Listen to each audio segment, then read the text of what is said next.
does it mean to be an entrepreneur? I can tell you this, it is not for the faint in heart. It is only for the brave, the courageous, the calculated. Entrepreneurship is reserved for the resilient. Don't even step on the playing field if you have not counted up the cost of entrepreneurship. So there are two sides to the coin of entrepreneurship. There's heads and there's tails. And most people fail to see tails. They see heads, the face of it. They live on the surface, the lights, the cameras, the action, the yachts, the fame. But they don't see the blood, the sweat, the tears. Anybody that is willing to make the sacrifices, they stay up late, they work longer, they are more focused, pay the price, and get the job done, and finish what they started. Those are the ones that will succeed. If you're going to be an entrepreneur, you're going to need to lead.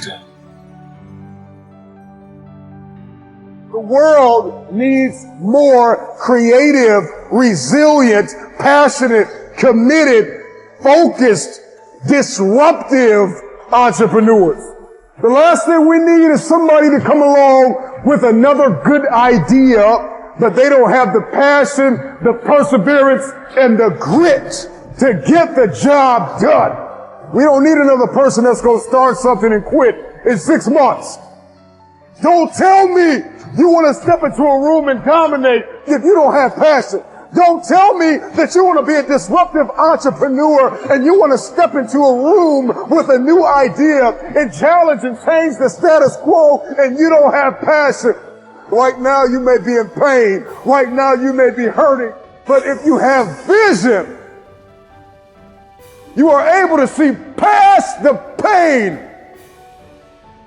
and look into the eyes of the future.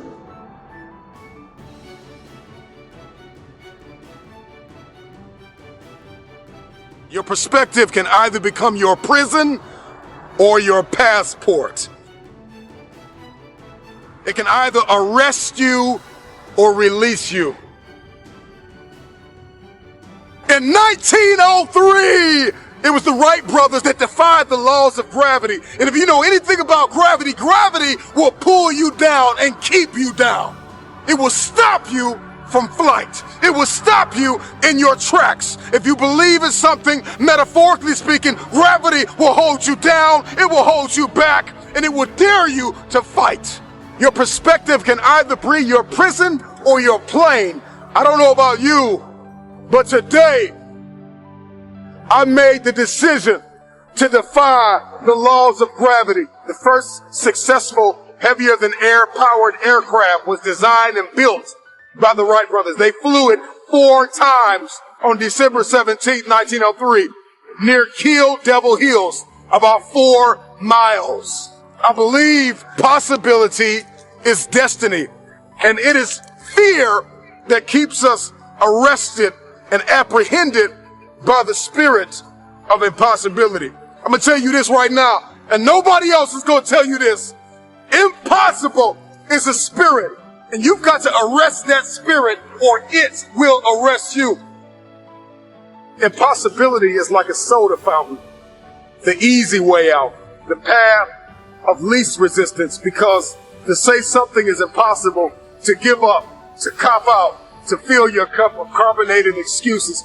It tastes good, but it doesn't sit well as it goes down into your system. To remove the 2 letters is the grit of existence, the binding faith of hope to your chest and letting your heart beat. You got to rewrite the code. You got to rewrite the script. Calling all reformers. I'm calling all innovators. I'm calling all game changers. I'm calling all world shakers. I'm calling all city shifters. I'm calling everybody that has an inkling of faith in themselves. I'm calling everybody inherit the future.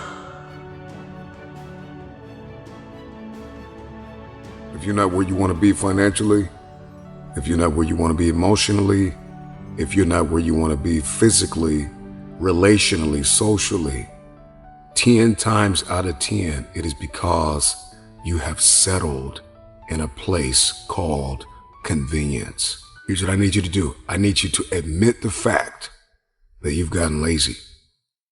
I'm going to tell you this right now. Some praise can be poison. It keeps you locked in a state of paralysis, and you shining trophies from the past. And that's why you always hear those people from the past like, yeah, remember back in the day when I used to do this. Remember back in the day. They're still shining the trophy of the past accomplishments. So sometimes we can receive praise like a venomous snake that injects its poisonous venom in our veins and in our heart that causes us to stay locked in a state of paralysis. And I'm still praising the work I've done. And we get full. We get real full. This is what happens when people keep telling you, you're so good. Oh, you're so great. Or you did so good 10 years ago, 5 years ago, 2 years ago. If you continue to believe that your best work is behind you, then you will never achieve what is ahead of you. Go ask any athlete, actor, musician, philanthropist, athlete. It doesn't matter. You ask anybody who is a champion. And the difference between them and their opponent is they were more hungry for it. I don't care if you got to listen to me 1,000 times. I need you to get crystal clear about your future. Because the only reason why you are here, the only reason why you're alive is because you have work to do. And you got to figure out, why on earth are you here? What is your destiny? What is the dream that God has given you? You got to have like a shark mentality, because if a shark swims backward, it dies. A shark can only move forward. And so I need you every single day you wake up to smell blood and go after that dream.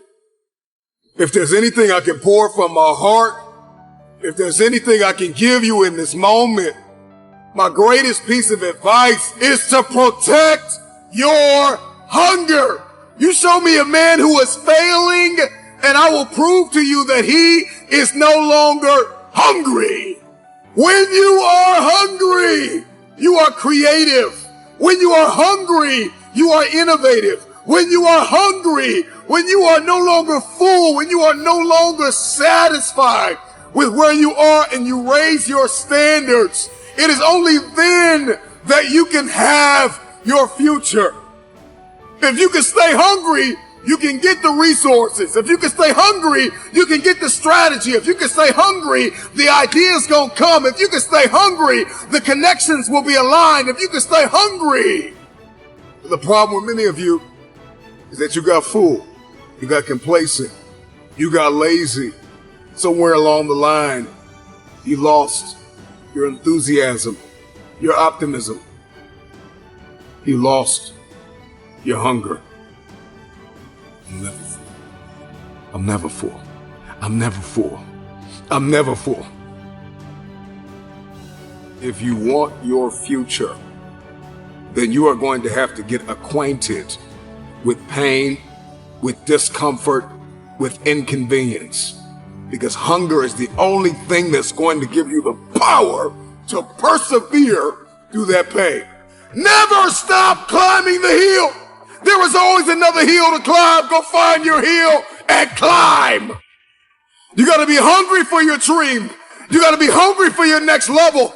You got to be hungry for connection and alignment. You have to be hungry to fulfill your destiny. Hunger is not an idea. Hunger is not a mood. Hunger is a lifestyle. I'm never full. This is me every day, all day. I'm hungry to learn.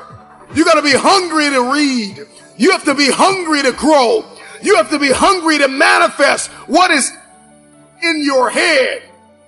When you're full, you can't receive. When you're full, you lose vision. When you're full, you get lazy. When you're full, you procrastinate. When you're full, you sleep. And I need you to get to the place where you're no longer sleeping. I need inconvenience to be your new norm.